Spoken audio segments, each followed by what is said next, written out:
Bonjour à tous et bienvenue sur ma chaîne. Je ne sais pas s'il faut que maintenant je fasse une introduction. Allez, c'est parti.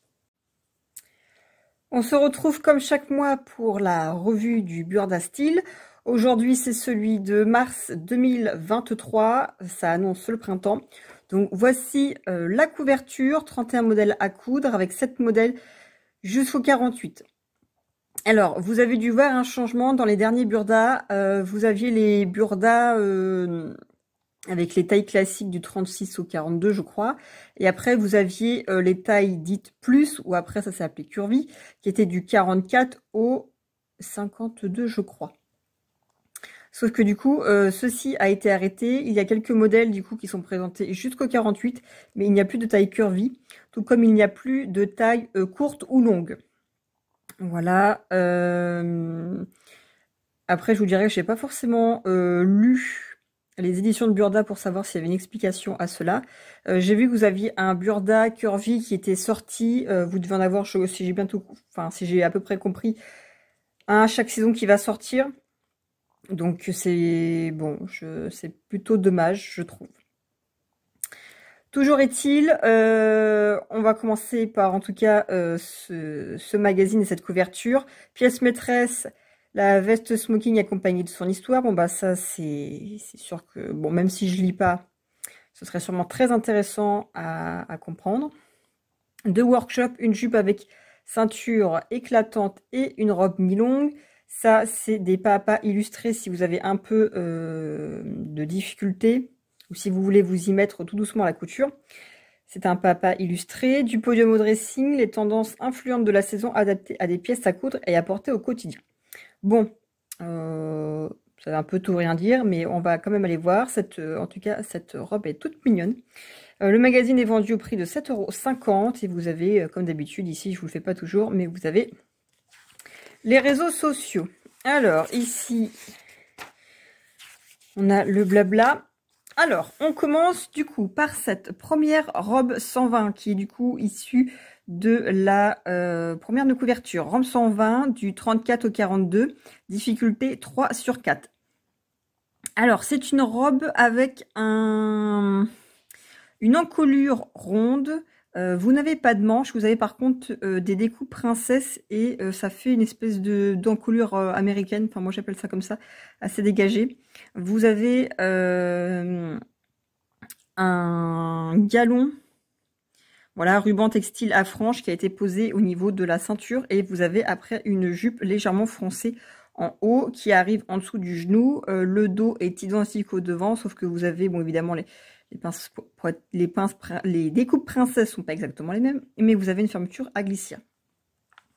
Invisible. C'est un joli modèle, surtout présenté dans ce joli petit tissu presque un peu gaz. C'est très joli.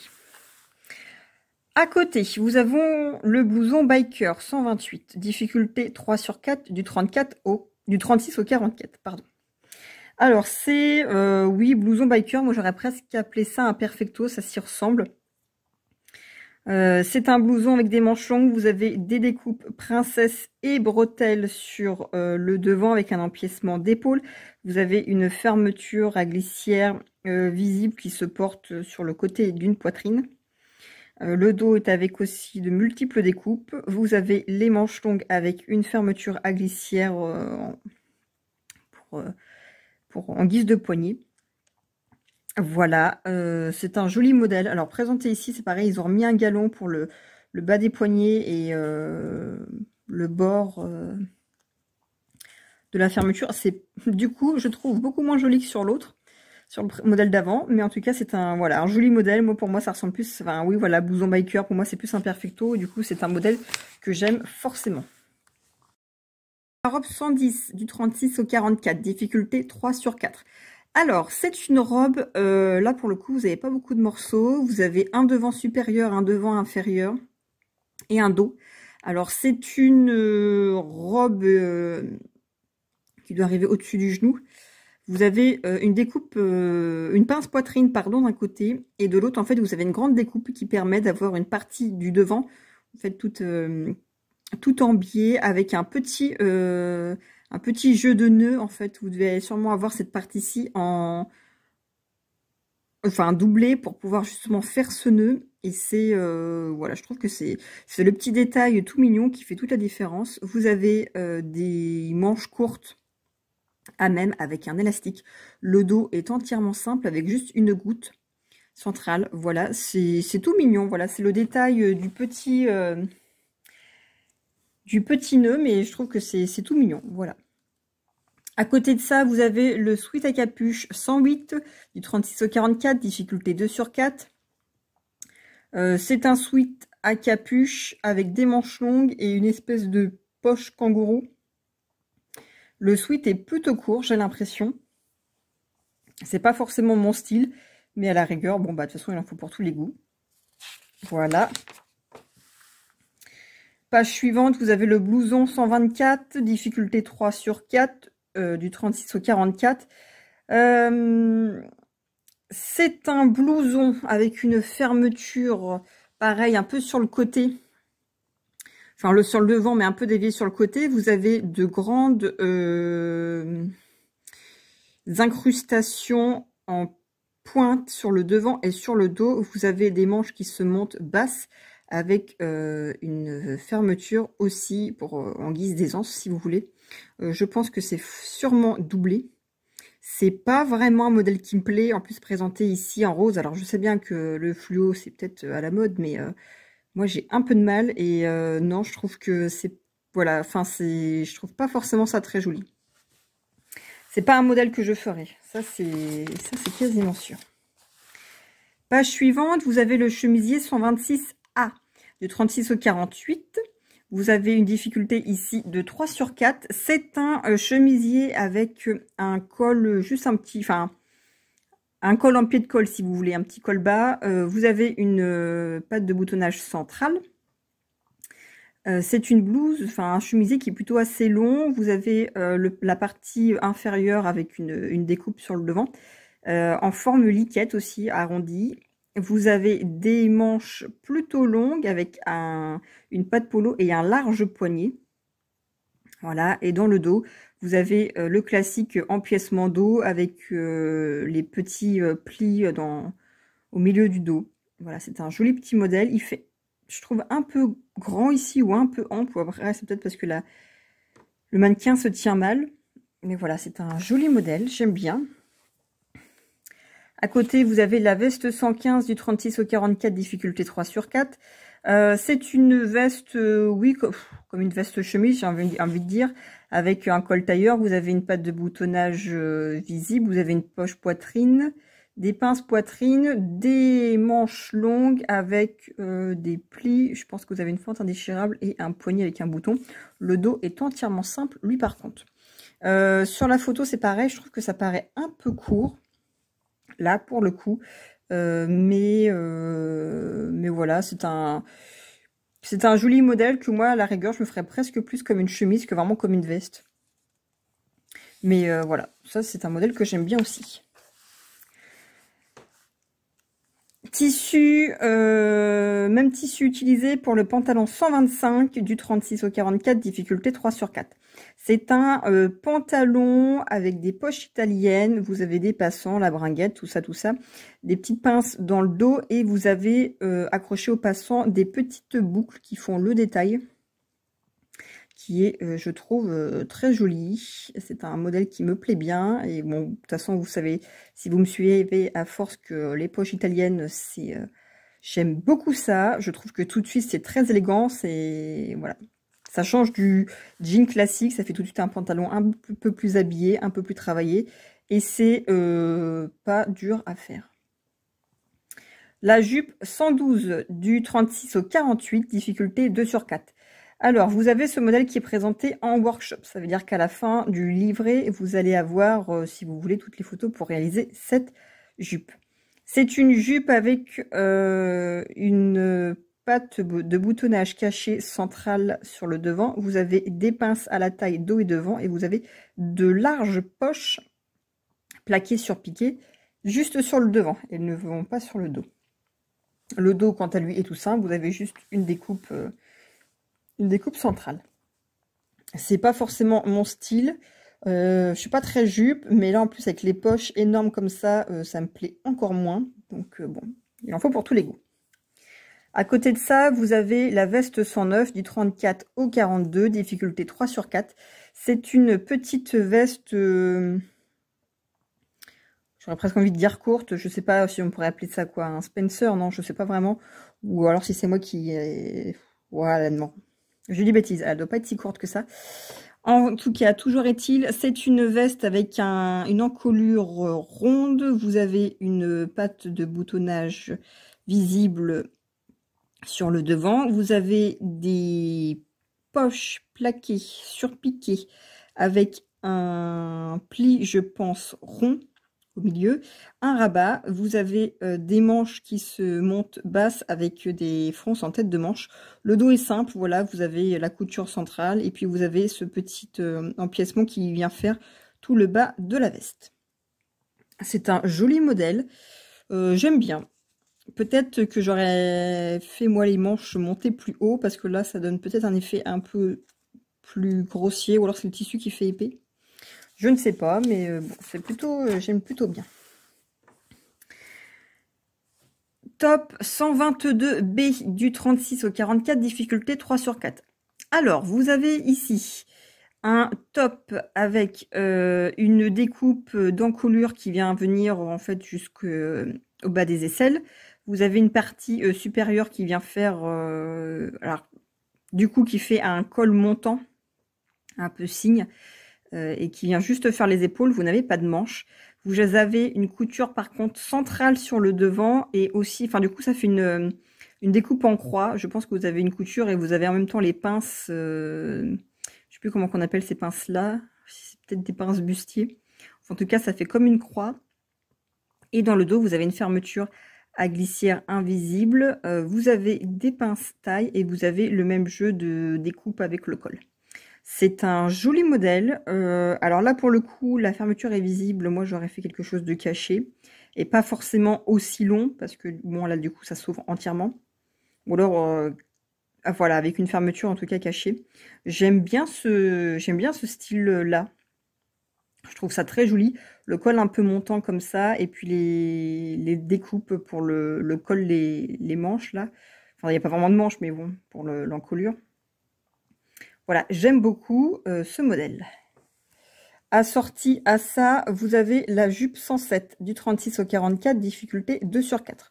Bon, eh bien, c'est une jupe qui doit se porter en dessous du genou. Vous avez une première partie supérieure avec des découpes devant et dos. Vous avez une fermeture invisible sur le côté. Et la deuxième partie de la jupe est avec un panneau qui est entièrement froncé. Voilà, qui est un peu plus grand que la partie supérieure. C'est un modèle, oui, je dirais qui est un peu passe-partout.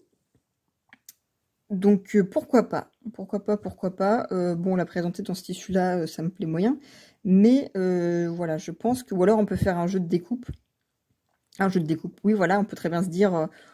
on fait toute la jupe d'une couleur, mais juste la partie inférieure, faire ça dans une belle dentelle. Par exemple, avec une doublure, forcément. Mais je pense que ça peut être... ouais, ça peut être joli. À étudier la chose. Ensuite, là, vous avez un peu de blabla. Voilà, on revient. Du coup, vous avez la veste 104 du 36 au 44. Difficulté 3 sur 4. C'est une veste... là, il y a pas mal de boulot.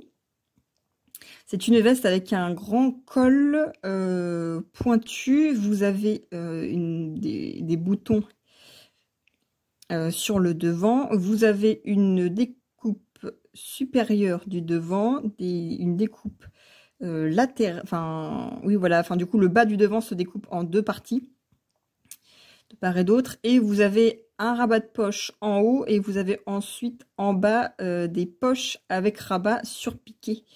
Plaqué, vous avez des manches longues avec un petit poignet dans le bas des manches et vous avez dans le dos le classique empiècement dos et vous avez aussi ce retour de découpe sur piqué dans le dos. C'est un joli modèle, difficulté 3 sur 4, j'aurais peut-être mis plus ou alors elle est peut-être pas doublée, remarque, Ici, elle est présentée dans un coton mélangé. Bon, je vais dire, je trouve que la robe en dessous est très jolie, en ce cas, et le tissu. Non, mais voilà, cette veste, oui, je trouve que c'est plutôt joli. C'est pas forcément mon style, mais ça, une petite veste pour le début du printemps, ou même pour la fin de l'été, pour l'automne, je trouve que c'est joli. À faire peut-être pas avec toutes les surpiqûres. Quoique, si on fait ça dans un jean ou dans du lin, ça peut aller avec. En tout cas, voilà, plutôt pas mal. Alors, ici, vous avez la jupe midi 106, du 36 au 44, difficulté 2/4. Vous avez... alors, techniquement, comment c'est construit? Je pense que c'est une jupe doublée. Vous avez une partie supérieure qui est plissée. Et après, vous avez les 2/3 de la jupe qui sont du coup totalement en fait droits si vous voulez. Vous avez des fentes sur le côté avec un large ourlet en bas, une fermeture à glissière sur le côté. C'est présenté ici en coton mélangé. Je pense que ça pourrait être pas mal aussi dans une maille pour faire cet effet un peu drapé sur le ventre. Par exemple, je suis en train de me dire... un peu style femme enceinte, vous mettez ça fait un petit drapé tout mignon sur le ventre et je pense que ça peut être pas mal. C'est pas un modèle qui me plaît forcément plus que ça, en plus elle arrive en dessous du genou, alors je trouve que ça fait un peu vieillot, mais bon, pourquoi pas. Et après tout, pourquoi pas. À côté, vous avez le cache-cœur 118, difficulté 2/4, du 36 au 48. Alors bon, moi quand on dit cache-cœur, forcément, je dis que j'aime d'office. C'est un cache-cœur, bah voilà, vous avez le devant qui est croisé par un lien qui passe dans le dos, et puis vous avez des manches longues, une encolure en V, enfin je sais pas. Le modèle est tout simple et universel. De toute façon, les cache-cœurs, c'est comme les robes portefeuille, ça va à tout le monde, c'est toujours joli.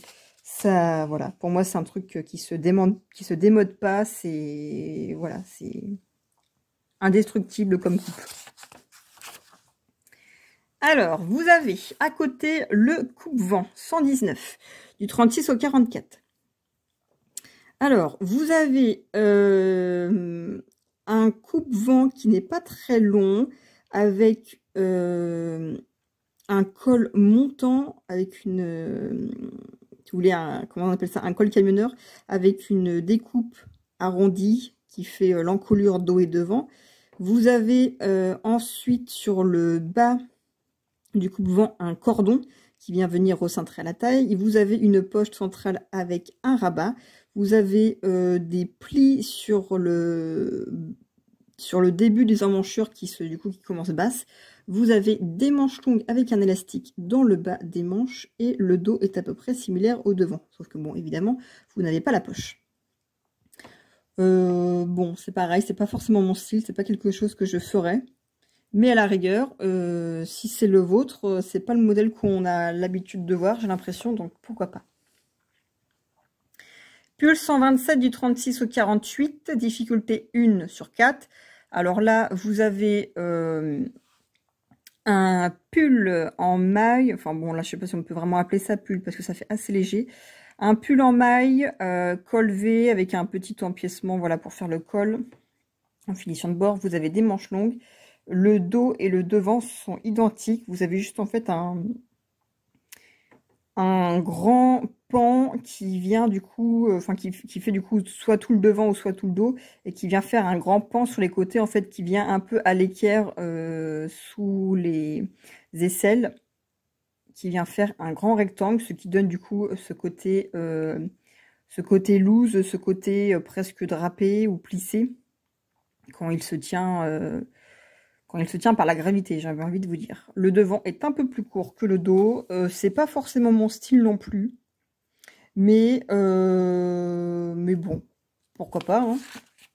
Je sais qu'en tout cas, j'aurai ce patronage-là. Robe 101, modèle en workshop du 36 au 44, difficulté 3/4. Alors ça, c'est un modèle que j'ai déjà vu. Ça, je le sais. Alors, vous avez une robe qui doit arriver en dessous du genou. Vous avez des pinces poitrine, vous avez une encolure en V, en fait, avec un jeu d'empiècement qui vient du coup du dos et qui vient du coup qui fait tout l'encolure et qui vient se rajouter sur la taille. Donc l'un et l'autre se superposent. Vous avez des manches 3/4 froncées en tête de manche et en bas de poignet, enfin en bas de manche en tout cas, vous avez un élastique. La jupe est un petit peu ample et le dos, vous avez des pinces taille. Vous avez du coup cette espèce d'empiècement qui revient faire comme une ceinture et vous avez une fermeture à glissière invisible dans le milieu dos. Voilà, c'est un modèle que j'ai déjà vu. C'est joli. Présenté ici, je pense que du coup c'est dommage, on voit pas l'empiècement. Moi, un modèle comme ça, je pense que je ferai un empiècement d'une autre matière aux couleurs pour qu'on puisse le voir. Voilà.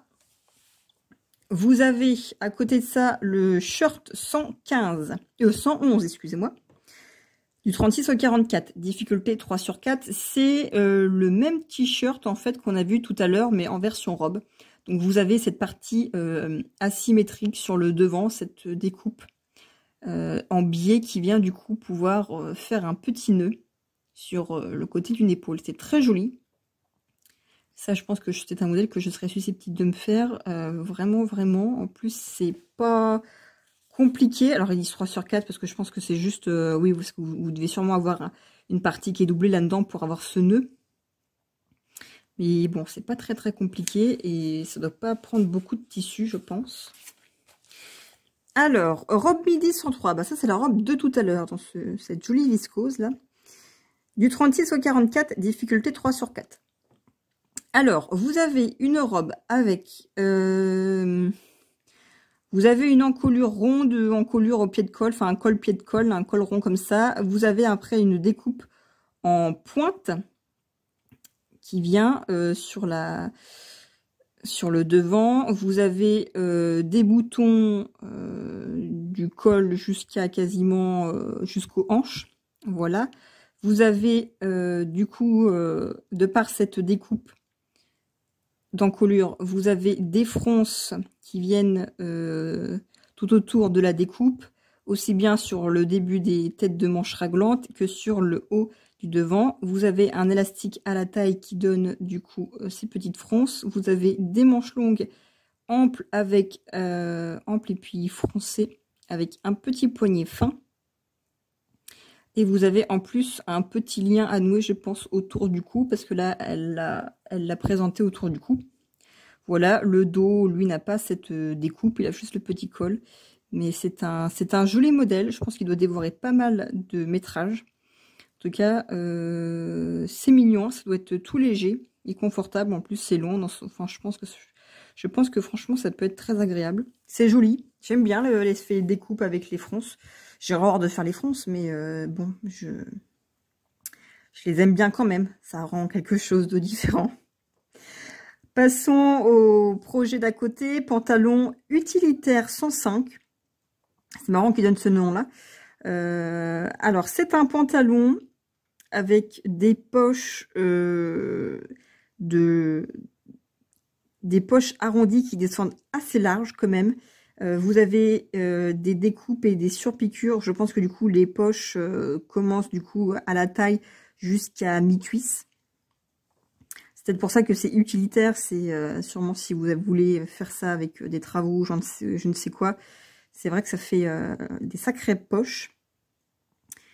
Vous avez une poche en plus d'un côté du pantalon. Vous n'avez pas de poche au dos. Par contre, vous avez juste des pinces, la braguette sur le devant. Et vous avez une ceinture qui se noue par une petite boucle sur le côté. C'est très joli. J'aime beaucoup. Et puis, voilà, le pantalon, les pattes de manche sont...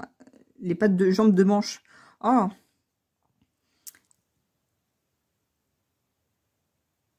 Les pattes de pantalon sont assez larges.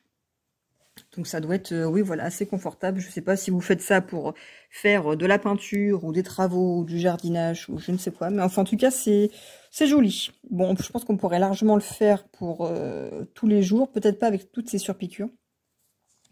Moi, c'est pas forcément mon truc, mais pourquoi pas. Ici, c'est dans un satin de coton, pardon. Mais je pense que dans du jean, ça doit être pas mal, pas mal. Ici, vous avez les ors d'Yves Saint Laurent. Un peu de blabla que je ne prends jamais la peine de lire, malheureusement. Vous avez ici les infos et conseils pour la couture qu'on verra une fois la revue de tous les modèles faits. Hop. Alors. Ah oui, donc là, on est sur le thème Retour vers le futur. Vous avez cette robe que l'on a vue tout à l'heure, la robe son du 36 au 44, difficulté 2 sur 4. C'est la robe que l'on a vue tout à l'heure. Ah bah du coup, pour le coup, ici, l'empiècement est dans une autre matière, donc on peut bien le voir. Et vous avez par contre les manches qui ne sont pas froncées en bas des poignets et elles sont longues. Et je me demande si la jupe n'est pas un peu plus courte aussi. En tout cas, c'est très joli présenté comme ça. C'est de la viscose mélangée avec une espèce de tissu à sequins. Je trouve que ça fait très fête de Noël ou très habillé. Même cérémonie, je sais pas. Je trouve que c'est très joli. C'est très très joli. J'aime bien le modèle. Peut-être plus avec les manches longues comme ça, sans les fronces.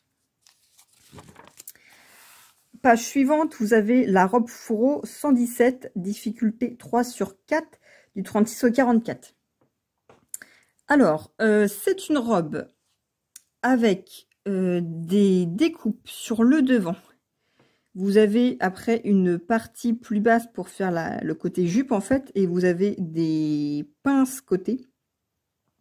Vous avez alors vous n'avez pas de col, vous n'avez pas de manche, vous avez une encoulure carrée avec de fines bretelles. Ici vous avez des petites perles. Alors ah non, ils disent des pierres d'ornement Swarovski. Je pensais que c'était des perles, des grosses perles plates. Voilà, vous avez du coup ces fines bretelles. Ça fait du coup un peu haut de tablier, je trouve. Ça fait très carré comme ça. Je trouve pas ça très joli. En plus, sur la dame, ça fait pas très très cintré. Je trouve pas ça très joli. Le dos, vous avez du coup des pinces d'encolure, des pinces taille, une fermeture à glissière invisible centrale. C'est pas... Je sais pas. Je sais pas quoi en penser, en fait. Parce qu'autant le modèle fait cintré sur le dessin technique, autant là, je trouve que ça... Voilà, c'est... On dirait que ça fait un peu large ou que ça baille au niveau de la poitrine. Alors peut-être que la dame n'a pas eu tout de poitrine. Mais je sais pas, c'est... Je sais pas si... En plus, je sais pas si c'est vraiment adapté à sa morphologie parce que ça fait un devant hyper carré et... Bon, je sais pas. Je pense que ça, c'est le modèle qui est bien adapté pour les femmes qui ont... donc, qui sont taillées en V, si vous voulez, avec le haut du corps un peu plus développé, voire musclé. Ça, je pense que ça pourrait être pas mal pour mettre ça en valeur. Mais ouais, je sais pas. Je sais pas, ça me chiffonne, ça me plaît pas trop. Je sais pas, j'ai l'impression que ça baille sur le modèle, c'est pas bon. Voilà, je sais pas comment l'expliquer, mais en tout cas, ça me botte pas trop et ça, c'est pas un modèle que je vais faire. Passons au modèle d'à côté, la jupe en cuir 113 du 36 au 48, difficulté 2 sur 4. C'est une jupe, alors vous avez une partie ceinture, enfin des emplissements qui font comme une ceinture. Vous avez, je pense, une patte de boutonnage cachée sous cette, enfin sur le devant central. Et vous avez du coup la jupe dos et devant aussi en fait découpée en 4 carrés, enfin 4 carrés, 4 rectangles, 4 morceaux. Voilà, ça le fait, c'est tout bête, pareil. Là, je pense qu'on pourrait faire largement la ceinture et la patte de boutonnage dans une autre couleur ou une autre matière. Enfin, bon, ça fera un peu comme un thé, mais voilà. Ou pourquoi pas juste faire un carreau sur 2 de couleur en damier.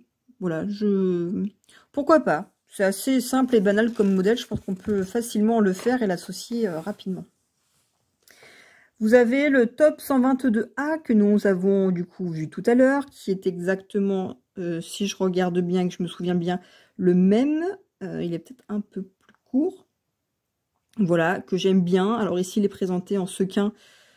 Bon, voilà, c'est pas ma tasse de thé, mais bon. À la rigueur, quoique ça peut faire assez festif. Dans une matière comme ça, vous faites une jupe toute volante en tulle, j'en sais rien, et puis ça peut faire une tenue de soirée à la rigueur, pourquoi pas. Pourquoi pas, bon. À côté de ça, vous avez le manteau court, pardon, 114 du 36 au 44, difficulté 3 sur 4. Bon, alors moi, quand j'entends manteau court, j'entends veste. Là, ça a quand même l'air de lui arriver quasiment au genou à la dame. Donc, bon, c'est pas si court que ça. Vous avez un manteau avec des pinces poitrine. Vous avez un petit col, enfin un grand col avec les bouts arrondis. Vous avez une patte de boutonnage avec, je pense, des pressions en dessous. Du coup qui sont invisibles. Vous avez des pinces poitrine et vous avez du coup un devant supérieur et un devant inférieur. Pareil pour le dos, voilà, c'est découpé en 2 morceaux. Vous avez des manches longues, sans boutons, sans front, sans poignet, juste toute simple. Voilà, c'est un indémodable, un classique. C'est vrai que si on veut se faire un manteau sans forcément avoir tout le tralala des poches, des poignets, des fronces, des pattes de boutonnage et des machins, ça reste relativement simple. Donc voilà, c'est un modèle qui me plaît plutôt bien. À côté, vous avez le top 121 du 34 au 42, difficulté 3 sur 4, qui reprend à peu près... toute la partie supérieure de la robe de couverture, en fait, avec les découpes princesse dos et devant, la fermeture centrale. Et vous avez par contre une deuxième partie qui fait un peu basque. Si vous voulez, oui, voilà, c'est ça. Vous avez une basque qui fait des plis plats sur le devant et le dos, je sais pas. J'ai pas l'impression que ça fasse des plis. Je pense que c'est juste un empiècement. Voilà, c'est bon, c'est mignon. J'aime bien le haut comme ça avec les épaules dégagées, pas de manches, pas de col. J'aime plutôt bien. Chemisier 126B, chemisier que nous avons vu tout à l'heure, qui est présenté du coup du 30 au 36 jusqu'au 48.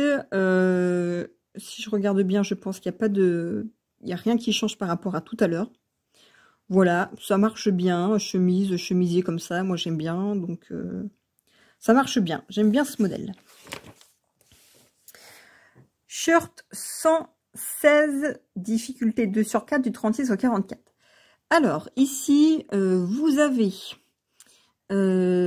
un short avec des manches longues. Vous avez une partie devant, en fait, avec... alors, vous avez une partie supérieure, une partie inférieure. La partie supérieure a une encolure assez dégagée avec un pan, en fait, qui vient se nouer dans le dos à l'autre pan. Ce qui crée du coup un espèce de col et ce qui donne aussi une goutte au niveau du décolleté. Voilà, et vous avez la partie inférieure un peu en pointe qui vient venir s'ajouter à tout cela. Le dos est simple, lui, vous avez du coup le col qui vient se rajouter par-dessus, mais bon, c'est totalement dissociable du dos classique. Et vous avez des manches longues classiques. Voilà, c'est pas forcément mon style, mais encore une fois, je pense que... Alors, j'allais vous dire... On fait le devant en dentelle, le devant supérieur en dentelle. Ça peut faire assez habillé, je pense, autour du cou. Et puis le reste dans une partie unie, les manches aussi. Je pense que ça peut être pas mal. Bon, je vais vous dire ça, mais peut-être que je le ferai certainement jamais de ma vie. Mais pour l'instant, voilà ce que ça m'évoque à chaud en première impression. À côté, vous avez le pantalon 123. Alors, difficulté 2 sur 4 du 36 au 48. C'est un pantalon taille quasiment haute, j'aurais envie de dire. Vous avez des poches italiennes. Vous avez une fermeture à glissière sur le côté, donc ce qui vous évite la fameuse bringuette. Et vous avez des pinces taille dans le dos, en dessous de cet empiècement. Ça me fait pas mal penser à mon pantalon burda que j'avais réalisé l'été dernier. Voilà, c'est ça, le jour où il faisait... Le jour où il faisait super chaud, qu'il faisait 35 degrés, j'ai passé ma journée à faire ça. Enfin bon, présenté ici dans ce joli petit espèce de vert amande, là c'est très joli. C'est très joli, j'aime bien le modèle. Alors vous avez des fentes dans le bas du pantalon. Moi c'est pas quelque chose que je ferais. Les jambes de pantalon sont assez larges, mais je pense que pour l'été ou pour le printemps, ça peut être très joli. En tout cas, enfin moi ça me fait beaucoup penser au mien que j'ai fait en kaki, qu'il me tarde de pouvoir remettre au printemps, parce que c'est vrai que l'hiver, associé avec les pulls, j'ai un peu de mal. Mais qu'il me tarde de pouvoir remettre. Donc voilà, c'est un très joli modèle que du coup j'aime bien. Alors ici, vous avez un peu de blabla. Ici, vous avez l'histoire de la veste smoking, qui est certainement très intéressante, que je ne prendrai sûrement jamais la peine de lire. Vous avez le blazer 129, difficulté 4 sur 4, aïe aïe aïe, du 36 au 48. Donc, vous avez le blazer avec un col, une partie haute du col et une partie basse du col avec une autre matière. Ici, c'est présenté du coup une veste en laine mélangée avec ce revers et je pense les boutons en satin.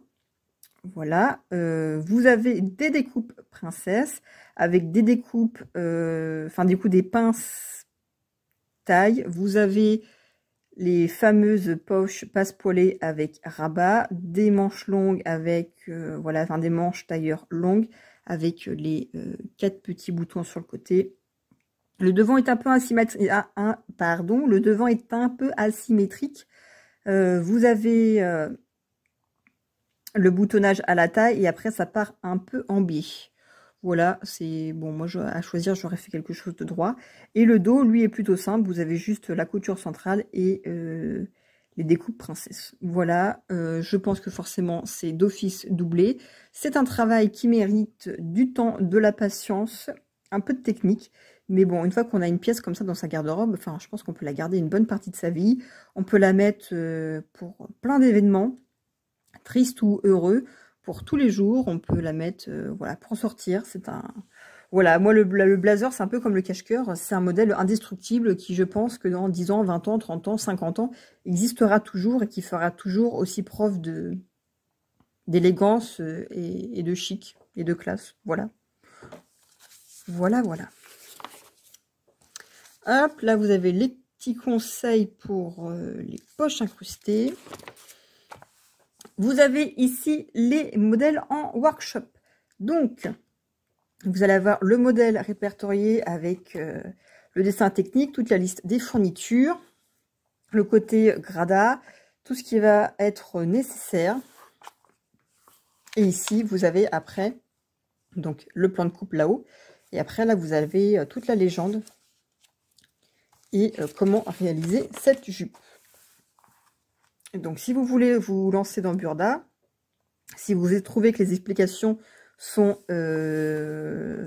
horribles, ou alors que vous ne savez pas vraiment coudre, mais que vous avez trouvé ce modèle et que ça vous plaît, allez-y. Et ici, vous avez pareil la robe mi-longue que l'on retrouve, voilà, tous les côtés techniques, tout ce qui va être nécessaire. Et vous avez après toute la partie montage qui va être expliquée pas à pas. Vous avez les photos et puis les petits textes. Vous avez une légende pour endroit, envers, entrelâche, tout ça. C'est plutôt bien expliqué. Et puis voilà. Ensuite, là, vous avez un peu de pub, un porte-gobelet pour celles que ça intéresse. Et ici, vous avez l'aperçu pour le prochain Burda qui arrivera mi-mars. Donc, le Burda qui sera pour avril.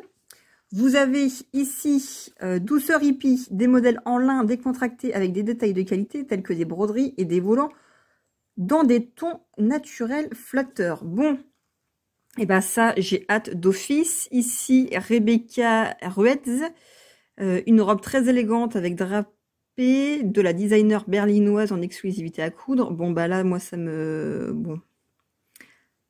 Bon, on verra bien, mais je trouve que ça fait un peu sac, un peu large. Je sais pas, ces chaussures sont horribles. Enfin, ça me... bon, ça ne donne pas forcément envie. On verra bien. Conseil de style. Ah ouais, mais moi, je m'en fiche du conseil de style. 60s Feeling, des mini imprimés géométriques et des coupes rétro cool annoncent les premières journées estivales. Bon, et bah, vous savez que moi, j'aime bien le vintage, donc j'ai hâte de voir. J'aime bien le vintage. Par contre, les tissus psychédéliques un peu bizarres, un peu moins, mais j'aime bien les coupes vintage. Donc, bon, pourquoi pas. Ici, vous avez le nouveau Burda Best of festif, voilà, avec quelques modèles présentés dedans. Ça, c'est magnifique. C'est très, très joli. Voilà. Ici, vous avez tous les salons du tissu autour de vous. Voilà, moi j'en ai fait un au mois de novembre et... Ah bah il y en a encore un au mois de mai. Bon, bah comme quoi, on est gâté. Voilà. Une fois qu'on a fait tout ça, on va venir voir ici les conseils pour la coupe. Ici, vous avez la vue d'ensemble des modèles avec la légende, pareil pour les difficultés. Vous retrouvez tous les modèles qui sont classés par catégorie. Les vestes, donc celle-ci que j'avais bien aimée, celle-ci aussi. Le manteau, oui, celle-ci aussi. Bon, celle-ci, bon, peut-être pas avec toutes ces surpiqûres. Celle-ci, j'avais pas forcément aimé. Bon, les sweats, t-shirts et pulls, pas grand-chose qui me plaisait. Bon, blazer, je dis forcément oui. Hein. Je pense que vous m'avez rarement vu dire non à un blazer. Après, j'aime bien les 3 pantalons. Même celui-ci avec toutes les découpes. Je trouve que si vous voulez, cette partie-ci, là, c'est tout bête. Mais je trouve que ça fait toute la différence. Voilà. Ici, vous avez les robes là-haut. Donc, c'est de là qui sont pareilles. Enfin, quasiment sensiblement les mêmes. Vous avez juste les manches qui changent. Et puis, bon, celle-ci que... Oui, non, je sais toujours pas à quoi en penser. Elle est... Je sais pas, elle fait vraiment mal taillée. Enfin, Bon, voilà. Vous avez compris, je ne l'aime pas, désolé si vous l'aimez, chacun ses goûts. Et puis, allez-y si vous voulez vous la faire. Peut-être que vous me direz en fait que non, non, elle est très bien. Mais bon, ouais, voilà. Bon, vous aurez compris, j'arrête le débat. Du coup, ce petit haut qui est du coup associé à cette robe-là, voilà, j'aime bien. Cette robe-là qui est jolie, ça aussi j'aime bien. Et puis ici, j'aime quasiment tout. Bon, ça, c'est pas forcément quelque chose que je ferais, mais bon, en tout cas, ces 3-là, oui. Ceux-là aussi, j'aime bien aussi. Et puis les jupes, bon, là, c'est pas forcément... oui, peut-être celle-ci, à la rigueur, qui me plairait le plus. C'est vrai que d'habitude, chez Burda, tous les mois, quasiment, il y a un modèle pour les enfants. Ici, il n'y a pas d'enfants de présenté. Et voilà, vous avez, je trouve, moins de modèles que d'habitude.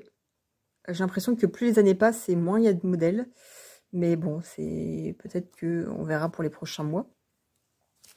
Voilà, une fois qu'on a passé ça, ici vous avez le tableau des mensurations. Alors c'est marrant parce que je suis en train de me dire, ils ont laissé les tailles courtes et les tailles longues, mais au final, ça n'existe plus. Enfin bref. Et vous avez ici, après, tout le descriptif, modèle par modèle, que vous allez du coup retrouver la page, les tailles, les longueurs, c'est bien, pour estimer à peu près. Le dessin technique, la grada, les morceaux, tout le métrage, les fournitures, les noms des pièces et tout, toute la gamme de montage. Alors soit maintenant vous avez un démarrage rapide pour les pros, comme ils disent, en fait, où vous n'avez pas forcément besoin de reprendre couplet par couplet, si vous voulez. Même si, bon, moi j'avoue que je suis assez bête et disciplinée, j'essaye de quand même tout lire en me disant, on sait jamais que je passe à travers une info. Donc, hop, je vous filme tout ça pour que si vous ayez un modèle qui vous plaît, vous puissiez peut-être voir le métrage.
Dans le pli central, vous avez les patrons Burda, enfin la planche du coup pour pouvoir décalquer tous les patrons. Ça fait peur, oui, mais une fois qu'on est habitué, je vous rassure, on ne louche plus d'une ligne à une autre. C'est assez rapide.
Vous avez après le glossaire avec tous les savoir-faire qui vont devoir être nécessaires pour réaliser les projets. Voilà. Et ici, le tableau des entoilages Visseline les plus courants. Bon, moi, je vous avouerai qu'en ce moment, il y a bien longtemps que je mets plus de thermocollant. Et bon, ça me choque pas plus. Et le stabili-manche, c'est pareil. C'est pas quelque chose que souvent ils disent d'en mettre. J'en mets jamais. Mais bon, peut-être que ce tableau pourrait à la rigueur vous intéresser.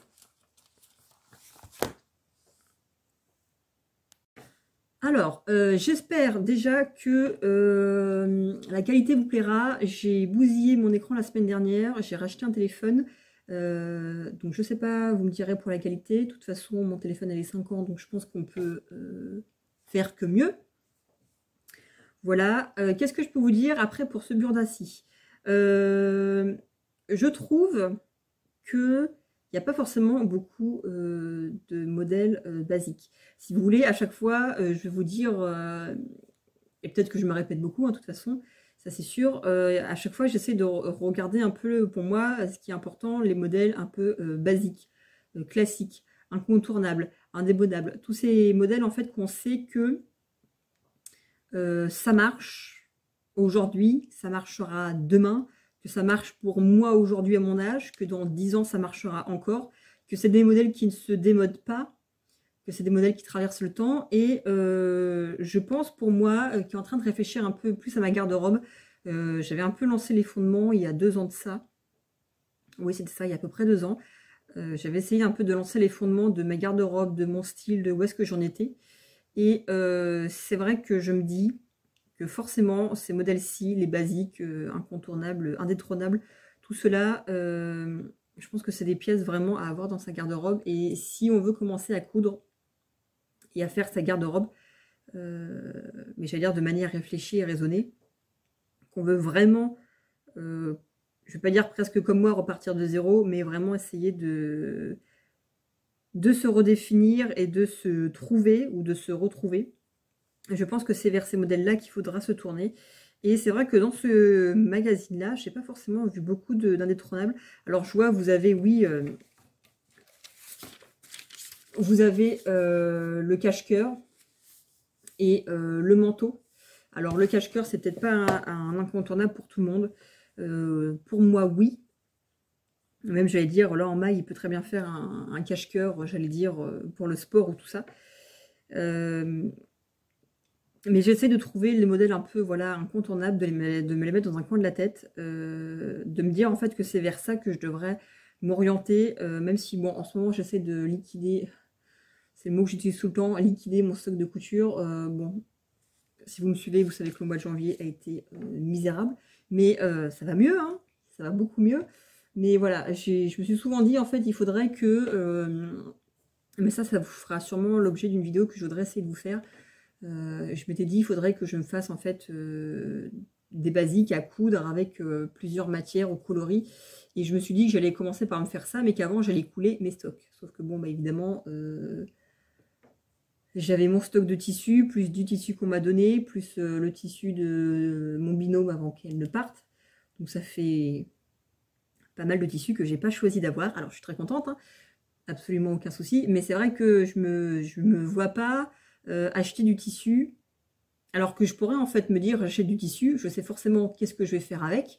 Donc du coup c'est des modèles qui vont être réalisés à peu près rapidement, et que bon il y a toujours un peu de reste forcément, mais c'est pas des achats coup de cœur qui vont traîner dans un coin en me disant un de ces jours bon bah qu'est-ce que je fais de ce morceau de tissu. Donc j'essaye de me dire avant d'écouler mon stock. J'ai pas mal avancé, je dirais, depuis 2 ans.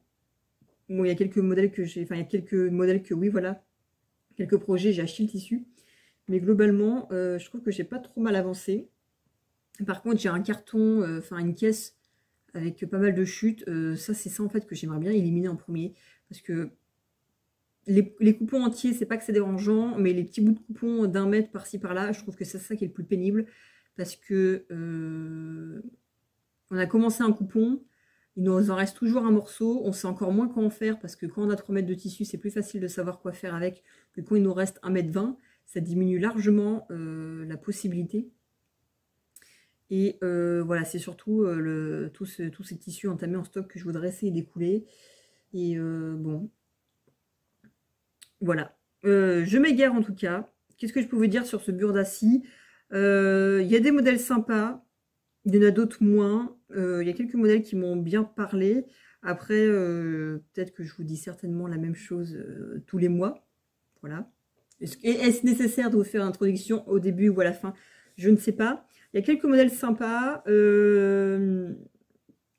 Après, je trouve ça dommage qu'ils aient retiré les tailles curvy et les tailles courtes et les tailles grandes, parce que bah, la stature de Burda, c'est 1,68 m. Si on fait 1,60 m, on est un peu emmerdé. Si on fait 1,76 m, on est un peu emmerdé aussi dans l'autre sens. Donc pour ça, c'est dommage. Même s'il y a plein de modèles que j'avais en taille courte et que je me disais « Ah, mais c'est super beau !» et comme par hasard, c'est pas dans ma taille. Et j'avais pas envie de tout redégrader en fait, enfin de faire la grada pour 10 cm d'écart. Et bah, je trouve ça un peu dommage. Et même pour les tailles curvy. Alors après, vous allez sûrement avoir du coup un magazine exprès. Mais je trouve que si c'est un magazine par saison, bah c'est pas assez. C'est pas assez. Et puis alors que oui, avant on avait l'occasion d'en avoir un peu tous les mois. C'est pas assez, et c'est ce que je disais. On va faire une parenthèse de toute façon, comme tout à l'heure. Mon compagnon a été acheter des chinos ce week-end. Parce que lui, il avait que des jeans et il voulait quelque chose un peu plus habillé, qui puisse mettre aussi bien tous les jours que pour sortir. Parce que c'est bien d'avoir une belle chemise, mais quand on a le jean qui va avec, bah, c'est pas forcément le mieux. Et bon, j'aurais bien voulu lui en coudre des chinos, même si c'est vrai que je ne me suis pas encore penchée sur le cas. Voilà. Mais du coup, on a acheté ça. Enfin, du coup, on a acheté 2. Et c'est vrai que il a été du coup, donc lui, il a acheté ses chinos dans une marque française. Voilà, dans une boutique à Rouen qui vendait ça. Du coup, les pantalons, les hauts, les chaussettes et les sous-vêtements. Voilà. Et c'est vrai que la vendeuse me disait qu'il y avait quand même pas mal de tailles. Par exemple, pour tout ce qui est caleçon et compagnie, pour les hommes qui s'arrêtaient... enfin, il y avait un échantillon de taille qui était assez réduit. Et elle me disait, par exemple, Alors, je crois, sur le coup, on parlait du slip français. Si vous avez déjà fait le salon du Made in France, vous avez le slip français. Quand vous arrivez au salon, vous avez du coup des hommes qui sont du coup nus en boxer avec le slip français. Et je disais que bon, les pauvres garçons doivent ressembler à des bouts de viande. Enfin, ils doivent avoir l'impression d'être un peu des bouts de viande toute la journée parce qu'évidemment, ils sont en caleçon dans le salon et puis ils sont pas mal, c'est sûr. Donc je pense que soit ça gonfle leur ego surdimensionné ou soit ils ont l'impression d'être des bouts de viande. Et là, justement, la vendeuse me disait que bah, plus ça allait en fait et moins les tailles étaient disponibles dans des grandes tailles.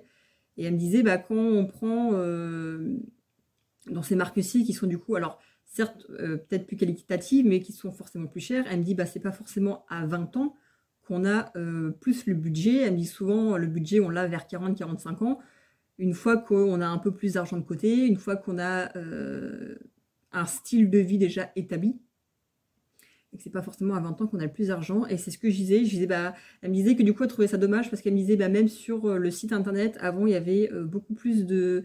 Elle me disait bah c'était monsieur, madame, tout le monde. Elle me disait bah monsieur avait un peu de vente. Elle me dit bah madame, on voyait les traces d'épilation sous les bras. Enfin, elle m'avait dit c'était un peu des personnes comme tout le monde.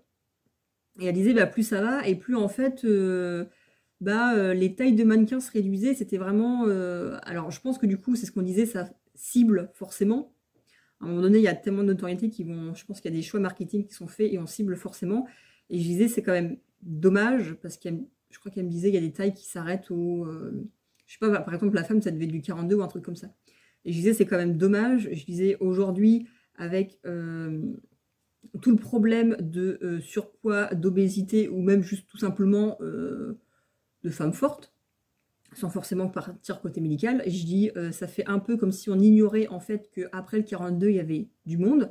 Et je pense qu'il y a sûrement autant de personnes qui mettent du 44 qu'autant de personnes qui mettent du 34, parce que je dis, elle me montrait les modèles, et je disais, bah c'est bien ça, mais je dis, en fait, c'est pour la première culotte de sa fille qui a 15 ou 16 ans, en fait. Et voilà, je disais, c'est dommage, parce que c'est quelque part, c'est essayer d'ignorer un peu qu'il y a toute une tranche de la population qui fait autre chose que du 36 ou du 38, qu'il y a beaucoup de monde qui passe au-dessus du 44 ou du 42, et c'est ce que je dis bah, avec la mode actuelle maintenant, où toutes les femmes ont des fesses énormes et des seins énormes, et je dis, je comprends pas pourquoi ça s'est pas plus développé. Alors si c'est pas pour le côté inclusif, j'allais dire, au moins de se dire, ah bah tiens, quand on voit toutes les modes de Kim Kardashian et tout ça, enfin, où elles sont toutes refaites, elles ont toutes des seins énormes et des fesses énormes, et je lui dis, je comprends pas comment ça se fait qu'à ce moment-là, c'est pas développé pour ce côté de marketing-là, si vraiment on ne veut pas faire du marketing inclusif. Et ouais, du coup, je trouve ça dommage, en fait. Il y a des choix à faire, c'est sûr. Hein. C'est toujours plus facile et peut-être toujours plus mieux vu de mettre un mannequin en taille 34 ou 36 que de mettre un mannequin en 48. Oui, je suis d'accord, mais non, enfin, c'est pas la réalité du monde. Et tout le monde devrait pouvoir s'habiller comme il le souhaite. Et du coup, je trouve que Burda...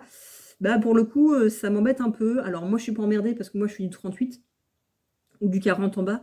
Mais je suis un peu emmerdée pour vous parce que je me doute bien que quand je vois la tranche d'âge que vous me regardez, la plupart, vous avez à peu près l'âge de ma mère. Et je me dis, si je regarde ma mère, je pense qu'il y a plus de femmes qui sont un peu comme elle, avec un petit peu de ventre, un petit peu de poitrine, un petit peu de hanche. Voilà. Je pense qu'il y a plus de femmes comme ma mère qui ont, comme on dirait, la société dirait, des kilos en trop. Voilà, enfin moi, ça reste forcément ma mère, donc elle est forcément magnifique. Mais je pense que oui, c'est un peu... je pense que vous qui me regardez, vous devez être plusieurs à ne pas forcément se retrouver dans du 34 ou du 36. Et je trouve que c'est un peu... mettre de côté toute une population. Et bon, bah, en 2023, il serait peut-être temps de se poser les questions. Et je trouve que Burda, c'est dommage. Parce qu'encore, ils auraient fait un magazine Curvy pour tous les mois. Je trouverais ça bien. Autant, là, si c'est juste une fois tous les 3 mois, je trouve ça pas assez, en fait. C'est pas assez. Voilà. Les générations bougent et voilà, c'est fini de faire du 34. Enfin, quoique maintenant qu'on revoit les nouvelles modes, maintenant, on va revenir au standard de beauté mannequin hyper maigre des années... 2000, mais 90-2000. Mais voilà, je trouve ça dommage et ça m'embête un peu pour vous, parce que bon, moi à la rigueur, je me pose pas de questions, tous les mois j'aurai mon Burda avec des patrons dedans. Et puis, je peux très bien m'habiller dans le commerce assez facilement et dans n'importe quelle marque de patron, 38, 40, il y a. Après, voilà, ça m'embête pour vous. Tout le monde devrait pouvoir s'habiller. On est en 2023, bordel, quand même. C'est pas si compliqué de faire des patrons pour tout le monde, quoi. Enfin bon, c'est une, voilà, une introduction de fin un petit peu longue, mais bon, voilà, j'avais envie de parler un peu, pas juste vous faire une revue de presse. Enfin, du coup, ouais, ça m'embête, ça me chagrine, ça me chafouine. Je trouve ça dommage, en fait, c'est un peu du gâchis. Parce que, voilà, je pense qu'il y a beaucoup de monde qui consomme des grandes tailles et il faudrait pas avoir à les mettre de côté. Je pense que du coup, Burda va perdre pas mal de clients, en fait. Burda, ou je vais dire d'autres marques qui procèdent comme ça. À un moment donné, il faut faire des choix. Oui, je veux bien. Mais bon, quand on a la possibilité... En plus, Burda l'a fait pendant des années de mettre des tailles grandes. Donc, bon, c'est dommage.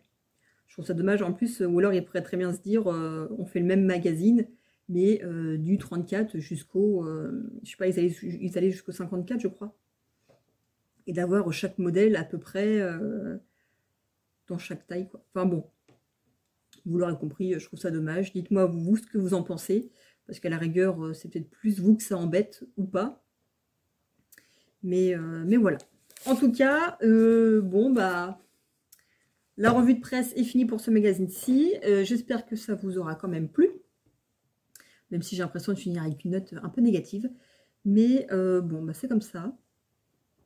Et puis, en tout cas, je vous souhaite une bonne journée. Et puis, je vous dis à très bientôt et je vous embrasse.